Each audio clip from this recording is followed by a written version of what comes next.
आता दोघेही एकमेकांवर प्रेमाची बरसात करू लागले. अख्खा एक दिवस दोघेही एकमेकांच्या विरहात तळमळत होते. त्यामुळे त्यांच्या मिलनाचा आवेगही तेवढाच जास्त होता. आता त्यांचं मिलन पूर्ण झालं होतं. मनाची आणि शरीराची दोन्हीची तळमळ आता संपली होती. त्याने तिच्या डोक्यावरून हात फिरवला आणि तिला जवळ ओढून तिच्या कपाळावर किस केला. तशी हसली ती आणि अजूनच त्याला घट्ट आवळून झोपली. दोघांच्याही चेहऱ्यावर समाधानाची एक स्माईल होती. आता पुढे. सकाळी अमितला आधी जाग आली. त्याने पाहिलं तर जानू त्याला अगदीच बिलगून झोपली होती. तो हसला आणि त्याने तिला अजूनच जवळ घेतलं. त्याला कालची जानू आठवली. सकाळपासून तो तिच्याशी कधी बोलेल ह्याची वाट पाहणारी जानू, आणि मग नंतर रात्री त्या अतरंगी अवतारात असलेली जानू. त्याला तर हसूच आलं. किती क्यूट आहे ही, तो स्वतःशीच बोलला आणि अलगद तिच्या ओठांवर ओठ टेकवले त्याने. तशी तिने थोडी चुळबुळ केली आणि डोळे उघडले. तिला समोर त्याचा चेहरा दिसला, जो की आता तिच्याकडे बघून हसत होता. गुड मॉर्निंग जान, तो तिच्या केसांमधून हात फिरवत बोलला. तिने हसूनच त्याचा हात हातात घेतला आणि त्यावर किस करून बोलली, मॉर्निंग झाली का? त्याला तर हसूच आलं. हो ग माझी राणी, झाली आहे मॉर्निंग. पण तुला झोपायचं असेल तर झोप तू. तुला कुठे जायचं आहे? आराम कर तू, ओके, तो बोलला. कारण रात्री त्यांचा प्रणय किती वेळ चालला होता माहीत नव्हतं त्याला. त्यामुळे झोपायला पण उशीरच झाला होता त्यांना. म्हणून तिची अर्धवट झोप होऊ नये त्यासाठी बोलत होता तो. नाही नको, मी उठते. मॉम खाली वाट बघत असतील, ती डोळे चोळत बोलली. अगं तुझी मॉम आहे ती, सासूरवास नाही करत तुझा. सो रिलॅक्स आणि झोप. मी सांगतो मॉमला की तू उशिरा झोपली आहेस म्हणून झोप पूर्ण नाही झाली तुझी, तो बोलला. तशी ती पटकन उठून बसली. काही काय बोलताय तुम्ही? हे तुम्ही मॉमना असं सांगणार? ती काहीशी अवघडत बोलली. अगं मग काय झालं? आता उशीर का झाला असेल झोपायला हे मॉमला कळेलच ना. त्यांचे पण तर कधी दिवस होते जेव्हा त्यांना पण उशीर होत होता झोपायला. तो मिश्किलपणे बोलला. तशी ती चिडली. काही काय बोलताय मीत? मॉम डॅडबद्दल असं बोलताना काही नाही वाटत का तुम्हाला? ती थोडं चिडूनच बोलली. अगं मी काय चुकीचं बोललो? आता त्यांना झोपायला उशीर झाला नसता तर माझा जन्म झाला असता का? बी प्रॅक्टिकल डिअर, तो तिला डोळा मारत बोलला. तशी तिने ह्यांचं काहीच होऊ शकत नाही अशा आविर्भावात मान नकारार्थी हलवली आणि तिथून बाथरूममध्ये पळून गेली. तो पण मग जिममध्ये गेला. आता ती आंघोळ करून बाहेर आली होती आणि रेडी होत होती.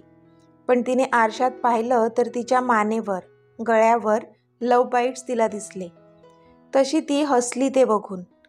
हे मिस्टर राज्याध्यक्ष काल जरा जास्तच वाईल्ड झालेले. तिला कालची रात्र आठवली आणि आपोआपच शरीरात गुजबम्स आले तिच्या. इतक्यात तो दार उघडून आत आला. मीत, इथे बघा, हे काय आहे? किती ते वाईल्ड व्हायचं एखाद्याने. आता मी खाली कशी जाऊ? मॉमने पाहिलं तर, ती तोंड बारीक करून बोलली. मॅडम, ॲक्शनला रिॲक्शन होती ती माझी. हे बघा, तो त्याची सँडो काढून तिला छातीवरचे लव बाईट्स दाखवत बोलला. तुम्ही पण काय कमी वाईल्ड नव्हता काल रात्री Mrs Rajyadhyaksha? But I love it, तो बोलला. पण तिला मात्र आता खूप लाज वाटली ते लव बाईट्स पाहून. ती तिथून पळून जाऊ लागली. पण त्याने तिला पकडलं. जान, कालची रात्र खूपच मेमोरेबल होती, तो बोलला. ती पण लाजून बोलली. जान, आजही आवडेल मला तुझा तो अतरंगी अवतार, तो बोलला. तुमचं ना काहीतरीच, ती बोलली. अगं काहीतरीच काय, खरंच आज रात्रीसाठी तुला माझा कोणता शर्ट हवा आहे सांग हा, तो तिच्या कानाच्या पाळीला बाईट करत बोलला. मी सोडा मला, मी असं काही नाही करणार आज, ओके? ते तर मी तुमचा राग काढण्यासाठी केलेलं काल, ती बोलली. तिला आता भयंकर लाज वाटत होती. ओके, मग आजही मी रागावतो ना, मग काढ तू माझा राग, तो बोलला. मिस्टर अमित राज्याध्यक्ष, खूप झाली तुमची नौटंकी हा. आता जा आंघोळीला, नाहीतर बॉसला घ्यायला तुमचे सगळे एम्प्लॉईज घरी येतील, ती बोलली आणि त्याच्या छातीवर दाब देऊन तिथून पळून गेली. मी तुमच्यासाठी कॉफी घेऊन येते, तुम्ही आंघोळ करून घ्या तोपर्यंत, ती जाता जाता बोलली. तसा हसला तो आणि आंघोळीला बाथरूममध्ये गेला. जानू आता खाली आली. मॉम किचनमध्ये होत्या. गुड मॉर्निंग मॉम, जानू हसून बोलली. हे गुड मॉर्निंग जानू, मॉमने पण तिला ग्रीट केलं. काय जानू, मग घालवला का साहेबांचा राग, मॉमने जानूला हसून विचारलं. खरं तर मॉमला तिच्या चेहऱ्यावरची स्माईल आणि त्याने दिलेले लव बाईट्स बघूनच कळलं होतं की ह्यांचं भांडण मिटलं आहे. पण तरीही मुद्दाम त्या जानूला विचारत होत्या. पण जानूने मात्र लाजून मान खाली घातली आणि मग मॉमला हसून मिठी मारली. तसं मॉमने तिच्या डोक्यावरून हात फिरवला. अशीच नेहमी आनंदी राहा, तुम्हा दोघांना कोणाची नजर ना लागो, असेच नेहमी एकमेकांवर प्रेम करत राहा, विश्वास ठेवा एकमेकांवर आणि एकमेकांची साथ कधीच सोडू नका. मॉम बोलल्या तशी जानूने होमध्ये मान डोलावली. थँक्यू मॉम, काल तुम्ही मला समजवल्यामुळेच मी ह्यांचा राग काढू शकले, जानू बोलली. अगं थँक्स नको म्हणू, तुला अजून काही टिप्स हव्या असतील तर बिनधास्त विचार मला. हा छोटा राज्याध्यक्ष मोठ्या राज्याध्यक्षांच्या पावलावर पाऊल ठेवूनच आहे आणि मोठ्या राज्याध्यक्षांना चांगलं सांभाळत आले मी आजपर्यंत, म्हणून मला ह्यांचे मूड्स बरोबर कळतात. मॉम बोलल्या तशी जानू खळखळून हसू लागली. Mom, you are too lovely, ती बोलली आणि तिने मॉमला पुन्हा मिठी मारली. आता माझं कौतुक झालं असेल तर जा, तू कॉफी घ्यायला आली होतीस ना, ती घेऊन जा बाबा, नाहीतर तुझा खडूस पुन्हा चिडायचा तुझ्यावर, उशीर झाला म्हणून. मॉम बोलल्या तशी जानू आश्चर्याने बोलली. मॉम, तुम्ही पण, आणि आता दोघीही हसू लागल्या. जानू आता बेडरूममध्ये कॉफी घेऊन आली होती. अमित अजून बाथरूममध्येच होता. हे अजून बाथरूममध्येच आहेत, आंघोळ झाली नाही का ह्यांची अजून, ती विचारच करत होती की बाजूच्या टेबलवर असणारा अमितचा फोन वाजला. रॉनी कॉलिंग येत होतं. तशी जानू बाथरूमच्या डोअरजवळ जाऊन तिने त्याला विचारलं. अहो, कॉल आहे रॉनी सरांचा. तो आतूनच बोलला. Okay then pick up the phone. तिने फोन रिसीव्ह केला. हॅलो बॉस, समोरून रॉनी बोलत होता. हॅलो रॉनी सर, मी जान्हवी बोलते, ती बोलली. Oh good morning ma'am, Ronnie हसून बोलला. व्हेरी गुड मॉर्निंग सर, काही काम होतं का, ते तुमचे बॉस आंघोळीला गेलेत, ती बोलली. येस मॅम, त्यांना मी आजच्या इंटरव्ह्यूच्या कॅन्डिडेट्सची लिस्ट शॉर्टलिस्ट करून पाठवली आहे, त्यांनी मागितली होती, तेवढा त्यांना मेसेज द्या प्लीज, रॉनी बोलला. इंटरव्ह्यू कोणत्या डिपार्टमेंटसाठी, तिचा प्रश्न.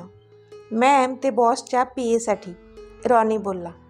ओके सर, मी सांगते त्यांना, बाय, ती बोलली. तसं त्याने पण बाय बोलून फोन कट केला. पण इथे जानूने त्याच्या फोनवर रॉनीच्या मेसेजची नोटिफिकेशन पाहिली आणि तिने तो मेल ओपन केला. इंटरव्ह्यूच्या कॅन्डिडेट्सची लिस्ट होती ती लिस्ट पाहू लागली. ती सगळी मुलींची नावे होती त्या लिस्टमध्ये. तसे तिचे डोळे मोठे झाले. पण इतक्यात तिच्या पोटावर त्याचा उबदार हातांचा विळखा तिला जाणवला आणि कानाजवळ त्याचे गरम श्वास, कारण तो तिच्या कानात तिला विचारत होता. चोरून चोरून नवऱ्याच्या फोनमध्ये काय चेक करत आहात मिसेस अमित राज्याध्यक्ष, चोरून चोरून कशाला बघू, तुम्हाला विचारूनच तर फोन रिसीव्ह केला होता ना.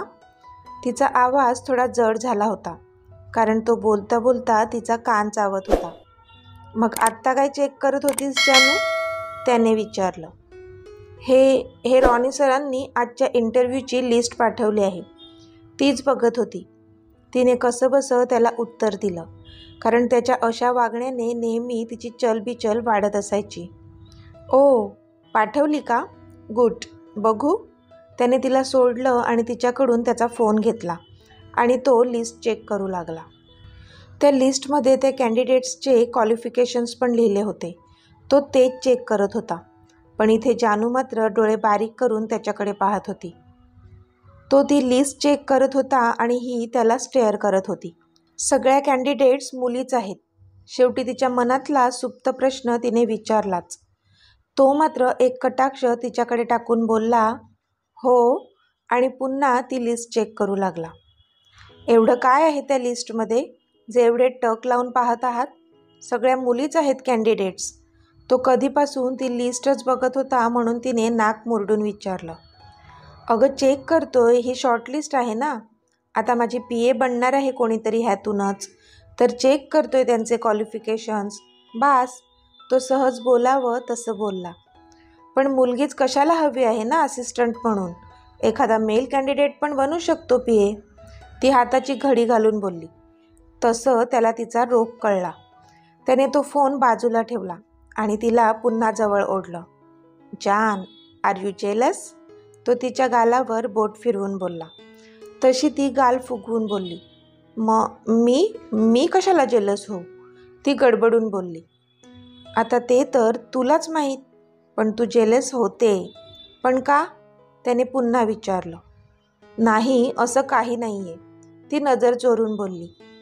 जान, तुला असं वाटतंय का की पुढे जाऊन मी माझ्या PA सोबत अफेअर करेल? तो मिश्किलपणे बोलला. जीव घेईन तुमचा असा विचार जरी केला तर. तिने त्याच्या गळ्यात असलेला टॉवेल घट्ट आवळला आणि बोलली. मग घे ना डिअर, आय एम रेडी. तो एकदम सिडिक्टिव्ह आवाजात बोलला तशी पुन्हा ती शहारली. तुम्ही जा, रेडी व्हा. तुमच्यासाठी कॉफी आणली आहे. ती ठेवली आहे टेबलवर. ती बोलली आणि बाहेर जाण्यासाठी वळली. तिचा आवाज थोडा जड झाला होता. डोळे पण थोडे पाणावले होते. पण त्याने तिचा हात पकडून तिला पुन्हा स्वतःजवळ ओढलं. जान, जेव्हापासून तू माझ्या आयुष्यात आली आहेस तेव्हापासून माझा पहिला आणि शेवटचा श्वास फक्त तुझाच आहे. तुझ्याशिवाय तर कुठे मन लागतच नाही आता. तुझा आवाज ऐकला नाही तरी बेचैनी होते. तू दिसली नाहीस तरी मन अस्वस्थ होते. काल एक दिवस तुला इग्नोर केलं तर काय अवस्था झाली होती माझी मलाच माहीत आहे. आणि हे सगळं असं असताना मी दुसरं कोणाकडे अट्रॅक्ट होईल का? माझं पहिलं आणि शेवटचं प्रेम फक्त तू आहेस. माझ्या हृदयात फक्त तूच आहेस. सो असे हे विचार मनात नाही आणायचे, ओके? तो तिच्या दोन्ही गालांवर त्याचे हात ठेवून अंगठ्याने तिचे अश्रू पुसत बोलला. तशी ती त्याला बिलगली. आय एम सॉरी मीत, ती बोलली. इट्स ओके जान, तो तिच्या डोक्यावरून हात फिरवत बोलला. आणि हो, मुली मुलांपेक्षा जास्त सिन्सिअर आणि डेडिकेटेड असतात कामांमध्ये असं मला वाटतंय, म्हणून माझ्या PAसाठी मुलीच कॅन्डिडेट शॉर्टलिस्ट केल्यात. कळलं? तो तिचा नाक चिमटीत पकडून बोलला. तशी ती हळूच हसून बोलली. हो, कळलं. आता लवकर रेडी व्हा, नाहीतर तुमच्यासाठी आणलेली कॉफी गार होईल, ती बोलली. तसा तो हसला आणि रेडी होऊ लागला. ती मात्र तिथेच बसून त्याला बघत राहिली. तो आरशात पाहून तयार होत होता आणि तिला त्याच्याकडे तसं बघताना पाहून मनातच खुश होत होता. जानू, आज मला तू ऑफिसला जाऊ देणार नाही वाटतं, तो बोलला. मी? नाही, असं तर काही नाही आहे, ती गोंधळून बोलली. आता तू अशीच मला पाहत बसलीस तर माझा पाय निघणार आहे का इथून? तो बोलला. तशी लाजली ती. आता माझ्या स्वतःच्याच नवऱ्याला बघायची पण चोरी आहे का मला? ती लटक्या रागात बोलली. हो अगं, बघ ना, तुझाच आहे मी. पण फक्त बघू नको असं, पुढे काहीतरी कर ही, तो एकदम खट्ट्यापणे बोलला. तुम्ही ना खूप छळतात मला. आता झालं असेल तर कॉफी प्या, नाहीतर गार होईल ती बोलली. तू टेस्ट केलीस का? त्याचा प्रश्न. हो, करते टेस्ट, ती हसून बोलली आणि तो मग तोंडाला लावला. हे घ्या. तिने त्याच्यासमोर मग धरला तसा तो हसला आणि त्याने ती कॉफी पिऊन टाकली. थँक्स जान, बाय, तो बोलला आणि जाऊ लागला. पण ती मात्र तोंड पाडून तिथेच उभी राहिली, कारण त्याने आज जाताना तिच्या कपाळावर ओठ टेकवले नव्हते. बाय मीत, ती पण कोरडेपणाने बोलली. पण तो डोअरजवळ जाऊन थांबला. आह, तो बोलला आणि डोळा चोळू लागला. काय झालं मीत, आर यू ओके? तिने काळजीने विचारलं. नाही अगं, ते माझ्या डोळ्यात काहीतरी गेलं वाटतं, तो एक डोळा बंद करून बोलला. बघू, दाखवा मला, असं म्हणत ती त्याच्या जवळ गेली आणि डोळ्याला फुंकर मारू लागली. पण तो मात्र गालात हसला आणि त्याने तिच्या ओठांवर त्याचे ओठ टेकवून तिला एक डीप किस केला. ती तर डोळ्यांची फडफड करत तशीच उभी राहिली. झालंय माझं, बाय डिअर, तो बोलला आणि निघून गेला. पण ती मात्र त्याच्या ह्या रिॲक्शनने कमालीची सुखावली होती. तर मित्रमैत्रिणींनो, आजचा भाग तुम्हाला कसा वाटला ते मला कमेंटमध्ये सांगा. आणि जर आवडला असेल तर व्हिडिओला लाईक करा, शेअर करा आणि चॅनलला सबस्क्राईब करून बाजूची घंटी नक्की दाबा. चला तर भेटूया आपल्या पुढच्या भागात. तोपर्यंत धन्यवाद.